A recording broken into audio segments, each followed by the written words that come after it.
Those were the only words echoing in Maria's mind as she stood in the sleek, glass-walled boardroom, gripping a stack of cleaning cloths in one hand and pointing, almost trembling, at the document lying before the millionaire. Her yellow cleaning gloves looked absurdly out of place on the polished mahogany table. 12 executives froze, breath caught midair. And the man in the tailored suit, the one whose signature was inches from the page, stared at her as if she'd just yanked him away from the edge of an invisible cliff. If you're already hooked by this moment, by this idea that kindness can come from the most unexpected places, please like, comment, share, and subscribe to the channel, because stories like this remind us that second chances often begin with someone who has nothing to gain. Maria had been cleaning offices in the towering glass building for nearly 6 years. Every morning she swept through the empty halls long before the sun rose, unnoticed by most of the people whose names adorned the plaques outside the executive suites. She was the kind of person the world walked past without seeing. But she saw everything. She noticed people's habits, their discarded coffee cups, their forgotten scribbles on whiteboards. She carried stories no one knew she collected. Life had not been gentle with her. She'd lost her husband in a car accident, and the hospital bills had swallowed what little savings they had. Her son, only 8, needed school fees she barely managed to pay. Every night she held her breath as she counted the remaining money in her wallet, hoping it would last just a few more days. Yet she worked with quiet dignity, greeting everyone with a smile even when her hands ached and sleep clung to her eyes. On that particular morning, she was finishing her shift when she passed the conference room door and overheard muffled voices inside. The kind of tense, clipped voices that made even someone invisible like her pause. The meeting wasn't scheduled until later, but she assumed the executives were preparing. She stepped in to wipe the table quickly before they settled. That was when she noticed the man sitting at the head of the table, Daniel Harrington, the young millionaire whose face people often recognized even if they weren't allowed to say his name aloud.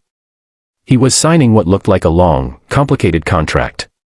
His expression was exhausted, strained, almost haunted, as though he hadn't slept in days.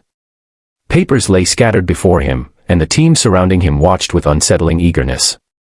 Maria didn't understand finance.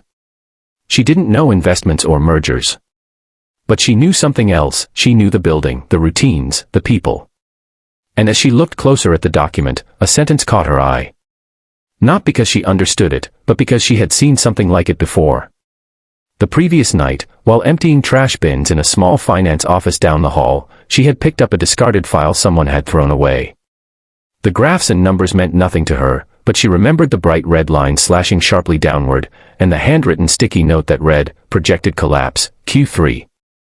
At the top had been the name of the very company Daniel was about to partner with. She didn't plan to speak. She didn't intend to interrupt a meeting worth more than everything she'd ever earned. But her chest tightened as she watched his pen hover over the page.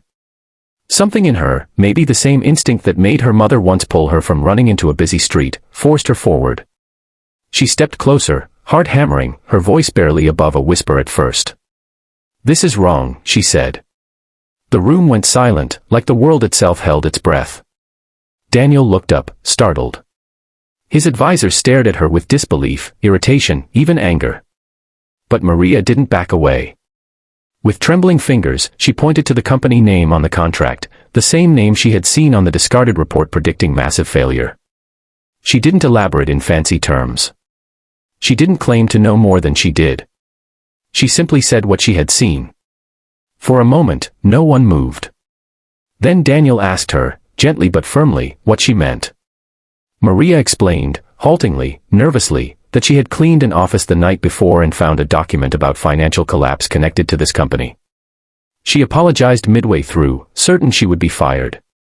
She expected the executives to escort her out. She could already imagine her supervisor's face, the termination notice, the panic of how she'd pay rent next month. But instead of dismissing her, Daniel stared at her with sudden intensity. He demanded that his team pause the signing and retrieve any financial projections related to the partner company. Confusion rippled across the room. Some executives protested, insisting the contract had been vetted thoroughly. Others looked visibly shaken. Within 20 minutes, Daniel's internal analysts rushed in with their findings. They confirmed what Maria had unknowingly pointed out: the company he was about to merge with was on the brink of imploding under hidden debt. Signing the contract would have cost his firm nearly $500 million, not just in money, but in reputation, in trust, in the livelihoods of thousands of employees. The room erupted into chaos. People whispered furiously, accusing one another of negligence. Daniel dismissed them all. His eyes remained fixed on Maria, this quiet woman with yellow gloves and a trembling voice who had stopped him from walking into disaster. He asked her to stay behind. Maria's knees felt weak, and she thought he might reprimand her privately. Instead, Daniel simply asked how she had noticed something so crucial when an entire team of experts had overlooked it. She couldn't answer. She didn't have the words to explain how life had trained her to see what others ignored, how hardship had sharpened her awareness like a blade. She shrugged and said she just pays attention. He let out a quiet breath, not of frustration but of something close to gratitude. Over the next several days, everything changed. Daniel launched an internal investigation, uncovering corruption among his top executives, people who had intentionally hidden the failing reports for personal gain. Several were removed. His company regained stability. And through it all, he could not forget the cleaning lady whose simple honesty had saved him. Maria returned to work believing the moment had passed, that her life would continue just as it had before. But Daniel arranged a meeting with her personally.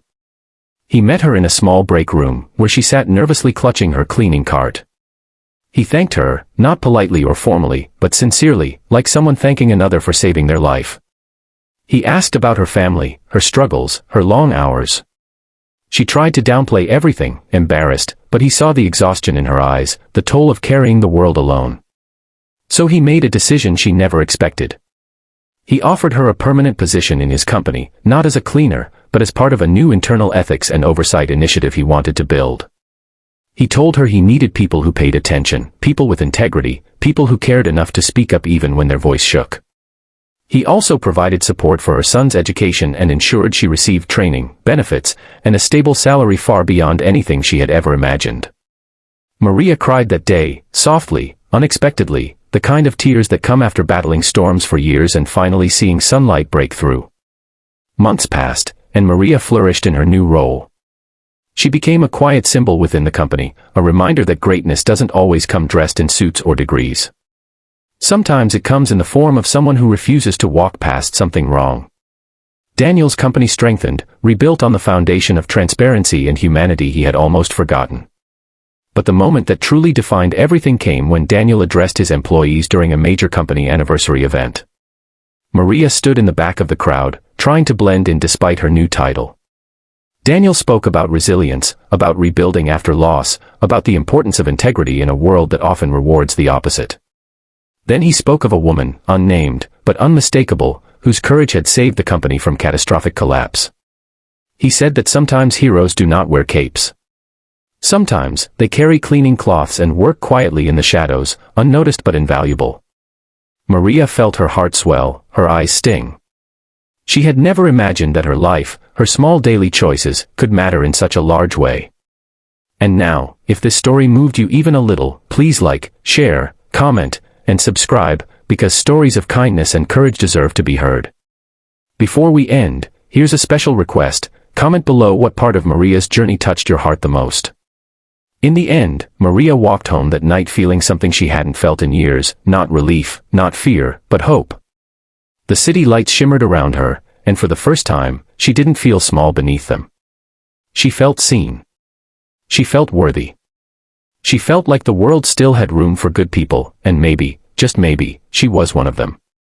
And somewhere high above, in the corner office that once seemed unreachable, Daniel Harrington sat at his desk, grateful, not for the millions he still had, but for the reminder that sometimes the richest people in the world are the ones who give without knowing what it's worth.